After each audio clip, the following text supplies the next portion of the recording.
파도가 밀려올 때마다 우리는 본능적으로 뒤로 물러납니다. 하지만 진짜 강함은 물러나지 않는 마음이 아니라 흔들리면서도 중심을 잃지 않는 마음에서 태어나죠. 오늘 그 마음의 중심으로 함께 걸어가 봅시다. 1. 우리가 잃어버린 초종감. 우리는 늘 무언가를 통제하려 합니다. 관계의 온도, 타인의 평가, 내일의 결과, 그리고 결국에는 삶 전체의 흐름까지. 하지만 역설적으로 통제하려 할수록 통제는 멀어집니다. 오늘 하루를 떠올려 보세요. 스마트폰의 알림 소리, 누군가의 말 한마디, 생각보다 적게 눌린 좋아요 하나가 기분의 방향을 바꿔버리지 않았나요? 우리는 외부의 작은 파동 하나에도 쉽게 휘청이며 하루를 잃어버립니다. 그러나 마르쿠스 아우렐리우스는 말했습니다. 내가 통제할 수 없는 것에 가치를 부여할수록 내 삶의 실질적 통제력은 사라진다. 이 말은 지금의 세대에게는 예언처럼 들립니다. 왜냐하면 우리는 외부의 세계와 스스로를 혼동하며 살아가기 때문입니다. 과거에는 나라는 경계가 분명했습니다. 하지만 지금의 우리는 온라인 공간 속에서 끝없이 비교되고 측정되고 노출되고 판단받습니다. 그 결과 내가 누구인지보다 남이 어떻게 보는가가 더 중요해졌습니다. 그때부터 우리는 삶의 키를 잃기 시작한 겁니다. 내면의 항로로 돌아가기. 스토아 철학은 이렇게 묻습니다. 무엇이 진짜 너의 것인가? 그들은 세상을 통제할 수 있는 것과 통제할 수 없는 것으로 나누었습니다. 통제할 수 있는 것은 나의 판단, 나의 선택, 나의 반응. 통제할 수 없는 것은 타인의 마음, 운, 죽음, 질병, 그리고 시간의 흐름. 이 단순한 구분 하나가 삶을 구원합니다. 왜냐하면 이 구분이 고통의 경계를 다시 그어주기 때문이죠. 우리는 세상을 바꾸려다 상처받습니다. 하지만 내면을 다스릴 줄 아는 사람은 세상이 흔들려도 중심을 잃지 않습니다. 이건 냉정함이 아니라 깊은 따뜻함입니다. 세상을 바꾸지 못하더라도 그 안에서 여전히 선을 선택할 수 있다는 믿음. 그 믿음이 우리를 살립니다. 3. 수용과 체념 사이. 많은 사람들이 운명이라는 말을 들으면 패배를 떠올립니다. 어쩔 수 없지 뭐, 이미 정해진 거야. 하지만 스토아 철학에서의 운명은 다릅니다. 그건 이성을 따라 흐르는 자연의 질서입니다. 세상은 혼돈처럼 보이지만 그 안에는 보이지 않는 논리와 흐름이 있습니다. 우리가 해야 할 일은 그 흐름을 거스르는 것이 아니라 그 안에서 내가 맡은 역할을 잘 수행하는 일입니다. 아우렐리우스는 자신의 일기 속에 이렇게 썼습니다. 세상이 내게 던진 것은 내가 감당할 수 있는 것이다. 그것을 사랑하라. 그 안에 내가 있다. 그는 황제였지만 역병과 전쟁, 배신 속에서 하루하루를 버텼습니다. 그의 운명을 사랑하라는 말은 현실 도피가 아니라 실천의 문장이었습니다. 운명을 사랑한다는 것은 고통조차 내 삶의 일부로 품겠다는 뜻입니다. 피하지 않고 저항하지 않고 그 안에서 배움을 찾는 태도. 그건 굴복이 아니라 가장 용기 있는 방식의 존중입니다. 4. 통제의 기술 내 안의 작은 실천들. 우리는 모두 미루는 사람입니다. 해야 할 일을 알지만 손은 쉽게 움직이지 않습니다. 그럴 때 스토아 철학은 이렇게 말합니다. 지금 하라. 지금 행동하라. 미루는 순간 시간은 내 것이 아닙니다. 미루지 않는 순간 내가 다시 내 삶의 주인이 됩니다. 작게 시작하세요. 거대한 변화는 늘 사소한 행동 하나로 시작됩니다. 책상 위를 정리하는 것, 10분의 산책, 감정이 폭발하기 전에 숨을 고르는 일. 이런 사소한 움직임들이 당신의 통제력을 되살립니다. 그리고 거짓말을 멀리하세요. 거짓말은 타인을 속이기 이전에 자신의 영혼을 분열시킵니다. 진실하지 않은 말은 내면의 중심을 흐리게 만들죠. 진실하게 산다는 건 항상 옳은 말을 한다는 뜻이 아닙니다. 다만 자기 자신에게 솔직한 선택을 한다는 뜻입니다. 비교도 멈추세요. 비교는 발전의 자극처럼 보이지만 결국 자존감의 붕괴로 이어집니다. 스토아 철학은 이렇게 묻습니다. 너는 내가 아닌 누군가로 살고 싶은가?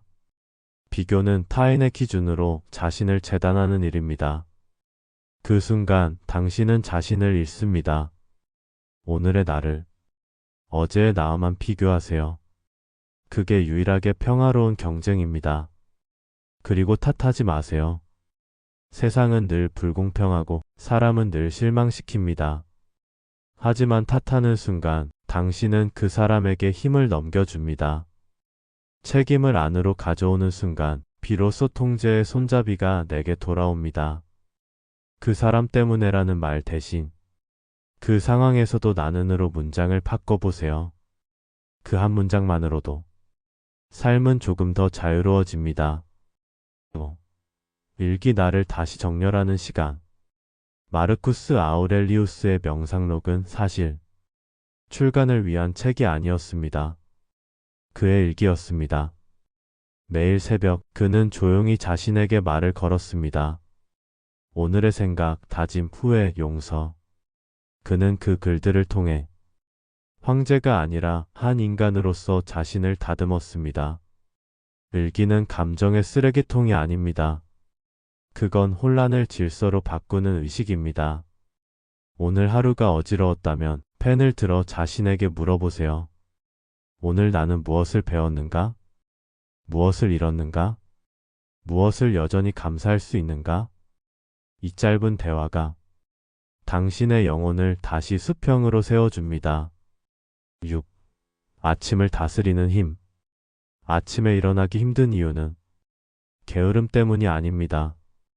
의미의 방향을 잃었기 때문입니다. 일어나야 할 이유가 뚜렷하면 몸은 자연히 따라옵니다. 아우렐리우스는 자신에게 이렇게 말했습니다. 나는 인간으로 태어났다.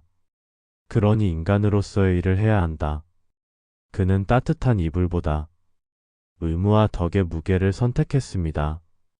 그가 황제로서 버틸 수 있었던 이유는 힘이 아니라 의미의 루틴이 있었기 때문입니다. 하루의 첫 10분 자신만의 리듬을 세우세요. 눈을 뜨면 먼저 빛을 맞이하고 짧게 호흡을 정돈하세요. 그리고 마음속에 이렇게 말하세요. 오늘 나는 나의 일을 하겠다. 그게 설거지든 대화든 혹은 마음의 상처를 돌보는 일이든 상관없습니다. 오늘의 나를 다스리는 그 한 문장이 삶 전체를 바꿉니다. 7. 강한 마음의 연습. 스토아 철학에서 강함이란 감정이 없는 상태가 아닙니다. 느끼되 휘둘리지 않는 상태입니다. 분노가 올라올 때 그 분노를 억누르지 말고 잠시 바라보세요. 지금 내 안에서 분노가 지나가고 있구나. 그 한마디로 당신은 감정의 주인이 됩니다. 두려움이 올라올 때도 마찬가지입니다. 지금 두려움이 내 문 앞에 와 있구나. 그렇게 인식하는 순간 두려움은 더 이상 당신을 삼키지 못합니다. 이것이 정서적 통제의 기술입니다. 스토아 철학자들은 자발적 불편을 연습했습니다. 의도적으로 불편한 환경을 택해 마음을 단련했죠. 추운 물로 손을 씻고 간소한 음식을 먹고 사치 대신 절제를 택했습니다. 그들은 알고 있었습니다. 불편을 견디는 힘이 삶의 모든 시련을 견디는 뿌리가 된다는 걸. 8. 현대의 혼란 속에서 스토아 철학을 다시 읽다. 오늘 우리는 과거보다 더 풍요롭지만 그만큼 더 불안합니다. 기술이 발전할수록 우리의 정신은 더 피로해졌고 선택이 많아질수록 결정은 더 어려워졌습니다. 스토아 철학은 이 혼란의 시대에도 여전히 유효합니다. 그들은 말합니다. 고통은 사건이 아니라 판단이다. 비난은 말일 뿐이고 실패는 해석일 뿐입니다. 우리를 괴롭히는 것은 사실이 아니라 그 사실에 대한 내 해석입니다. 그래서 스토아 철학은 감정의 부정이 아니라 감정의 이해를 가르칩니다. 분노는 불의에 대한 반응, 슬픔은 애정의 증거, 두려움은 경계심의 언어입니다. 감정을 없애려 하지 말고 그 안에 신호를 읽으세요. 그 순간 감정은 더 이상 적이 아니라 삶의 교사로 바뀝니다. 9. 운명을 사랑하는 마음으로. 세네카는 이렇게 말했습니다. 운명은 그를 받아들이는 자를 이끌고 거부하는 자를 끌고 간다. 삶은 늘 불확실합니다. 하지만 그 불확실함 속에서도 우리는 선택할 수 있습니다. 선택은 크지 않아도 됩니다. 오늘의 태도, 한 문장의 말투, 한 사람에게 건넨 다정함. 그 작은 선택들이 결국 나의 운명을 빚어갑니다. 운명을 사랑한다는 건 내 삶에 일어난 모든 일을 나의 스승으로 받아들이는 일입니다. 그 고통이 나를 단련시키고 그 실패가 나를 성숙하게 하며 그 상처가 나를 사람답게 만듭니다. 10. 결론. 인생은 통제의 연습입니다. 하지만 그 통제는 세상을 향한 것이 아니라 나 자신을 향한 것입니다. 우리가 할 수 있는 것은 바람을 멈추는 것이 아니라 노를 쥔 손의 방향을 정하는 일. 모든 폭풍 속에서도 그 방향만은 잃지 않는 사람. 그가 바로 자유로운 사람입니다. 오늘 하루 당신이 할 수 있는 일은 단 한 가지입니다. 당신의 반응을 선택하는 것. 그 한 가지가 당신의 인생 전체를 바꿉니다.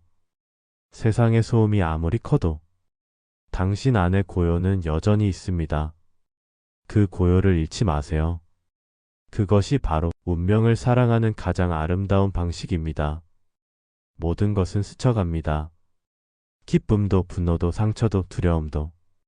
그러나 그 모든 것을 지켜보는 나는 남습니다. 그 고요한 나를 잃지 마세요. 오늘 밤 잠들기 전 당신의 하루를 조용히 돌아본다면 그 순간이 바로 철학의 시작입니다.